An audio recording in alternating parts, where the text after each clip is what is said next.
2 કલાકમાં સૌરાષ્ટ્ર તરબતોડ. લોધિકા 5.50, મેંદરડા 5 અને ધોરાજીમાં 4 ઇંચ વીજળી પડતા 3ના મોત. હવામાન વિભાગે સૌરાષ્ટ્રમાં ભારે વરસાદની કોઈ આગાહી કરી નહોતી, પરંતુ દક્ષિણ ગુજરાત ઉપર સાયક્લોનિક સર્ક્યુલેશન સહિત સિસ્ટમ સક્રિય બનતા મેઘરાજાનું જોર એકદમ વધી ગયું હતું. સૌરાષ્ટ્ર ઉપર મંગળવારે બપોર પછી ધોધમાર વરસાદ વરસ્યો હતો. અગાઉ વ્યાપક વરસાદમાં વાવણી થયા બાદ કેટલાક દિવસના એકંદરે વિરામ બાદ વરસાદથી ખેડૂતોમાં રાહતની લાગણી પ્રસરી હતી. રાજ્યના 140 તાલુકામાં રાત્રિ સુધીમાં વરસાદ વરસ્યો છે. તેમાં સૌથી વધુ રાજકોટ નજીકના લોધિકા તાલુકામાં 5.5 ઇંચ જેટલું પાણી વરસી જતા ધસમસતા પાણી વહેતા થયા હતા.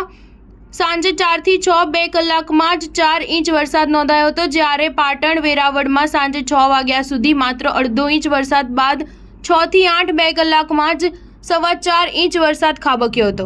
અમરેલીના લાઠીમાં પણ સાંજે 4 થી 8 દરમિયાન 4 કલાકમાં 4 ઇંચ વરસાદ, બગસરામાં 2 કલાકમાં 2 ઇંચ સહિત 3 ઇંચ જેટલો વરસાદ વરસ્યો હતો. મેંદરડા અને તળાજામાં પણ 2 કલાકમાં રાત્રે 8 સુધીમાં 2 ઇંચ વરસાદ ખાબક્યો હતો.